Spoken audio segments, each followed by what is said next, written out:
Soy Ana Paola. Tengo 35 años, estoy casada, tengo 2 hijos, una niña y un niño de 18 años respectivamente. Y esta es mi historia.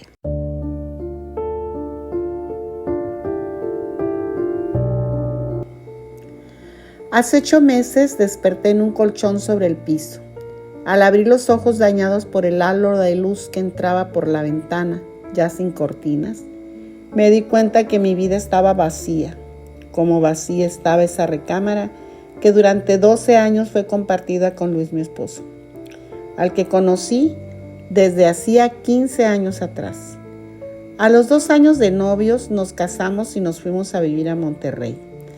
Siendo yo de una familia de Sinaloa, donde el mar lo tenía a mis pies, sentía en esos pies descalzos la delicia de sentir las olas del mar. Sin embargo, lo cambié para irme con Luis, mi esposo, a vivir a Monterrey, a las hermosas montañas de Nuevo León. Mi esposo trabajaba en ese tiempo en una cadena de hoteles internacionales muy importante, de auxiliar de gerencia.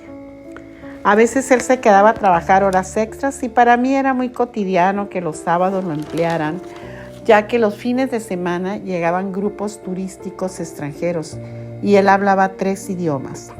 Teníamos solo 1 año en la ciudad cuando me embaracé de mi primer hijo. Y como fue un embarazo de alto riesgo, tuve que atender el parto en hospital privado. Ese fue el primer foco amarillo que tuve.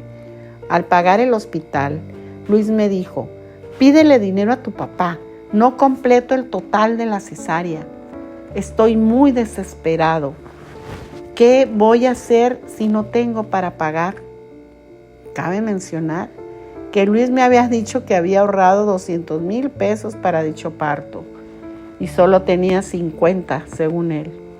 Lo mal que me sentía no me permitió hacer preguntas y procedí a pedir el faltante a mi padre, lo cual no hubo problema, ya que mi familia siempre ha tenido solvencia económica y mi padre es un hombre muy dadivoso y protector. Mi padre es empresario en Sinaloa, así que no había ningún problema económico. Así transcurrió un par de años y Luis fue cambiado a Tijuana y nos fuimos a radicar a esa convulsionada ciudad. Pero el sueldo era el triple de lo que le pagaban en Monterrey. Llegó así mi segunda hija, una hermosa niña sin problemas de salud. Ambas estábamos muy bien. Pero también llegaron mis decepciones y asombros. Luis faltaba a comer, a casa, o lo peor, a veces a dormir o llegaba a altas horas de la madrugada, cosa que nunca había hecho. Eso sí, no traía un hálito de alcohol. Él no usaba drogas y no tomaba alcohol. Entonces yo empecé a sospechar una posible infidelidad. Faltaba dinero en cuentas bancarias, tenía muchas deudas, no pagaba la hipoteca de la casa y mi sospecha se iba haciendo más fuerte. Un día, revisando su celular, la verdad fue muy fuerte para mí, ya que nunca creí llegar a hacerlo. Descubrí aplicaciones de juegos de azar, apuestas y cosas muy similares. No puede ser, me dije. Esto es lo que Luis guardaba con tanto celo en su celular. No se despegaba de él ni un momento. Tenía varias alarmas que le sonaban constantemente. Con ese descubrimiento, mi cabeza explotó de recuerdos. Cuando conocí a mi esposo, nuestra primera salida fue al río en Sinaloa, pero a una corrida de caballos donde él apostó y ganó una suma considerable económica. Sus pasatiempos eran los videojuegos. En casa pasaba sus horas libres en ellos. Todo era te apuesto, me apuestas, te gano, no pierdo. Eran palabras muy en su vocabulario. Me quedaba claro que no usaba drogas y casi ni tomaba alcohol. De mi parte era hora de ponerme a trabajar, lo cual inició un trabajo de home office en plena pandemia. Así entre mi trabajo y ver que Luis se empeñaba y vendía cosas del hogar para pagar hipoteca, servicio y necesidades del hogar, aunado a salud de todos nosotros. Luis había cambiado mucho. No escuchaba música como antes, tenía un carácter despótico y frustrado. Un día llegué del doctor y mi computadora y escritorio habían desaparecido. Ya no podía más trabajar para ayudar en esa vorágine de problemas económicos. A Luis lo despidieron del trabajo y empezó a juntarse con un grupo de amigos con gallos de pelea en forma obviamente clandestina. Perdimos la casa, el banco nos desalojó, los niños ya no podían ir a su colegio privado, pero pues eso era lo de menos. Irían a una escuela de gobierno, pero no teníamos ni para sus uniformes y yo no quería enterar a mis padres de esta situación.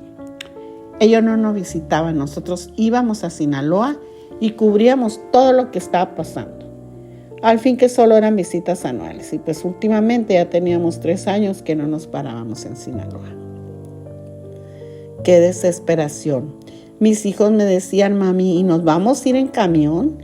Y yo les decía, sí, mijitos, porque también tenemos que aprender a valorar lo que un día Dios nos da y siempre tenemos que ser agradecidos con los bienes que tenemos, la salud que tenemos y las prestaciones que Dios nos da.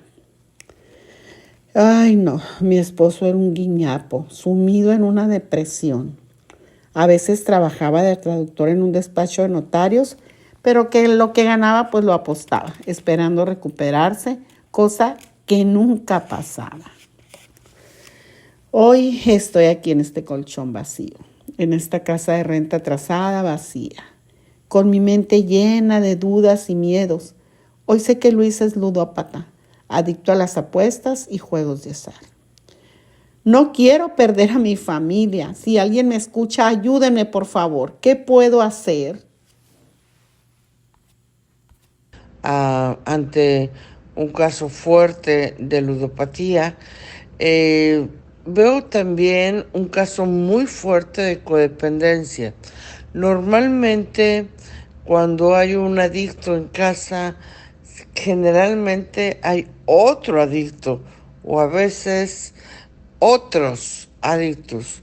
Los hijos también empiezan a presentar conductas. Los focos rojos que se presentaron en el noviazgo, pues la esposa o la novia en su momento no los evidenció debido a que ella también, desde su enfermedad llamada codependencia, no pudo darse cuenta por las grandes carencias y necesidades que ella misma estaba presentando. Ella también está con focos rojos, ya que no está pidiendo la ayuda, ya que está cayendo en mitomanía, ya que está presentando un pensamiento mágico ante creencia inexistente de una familia.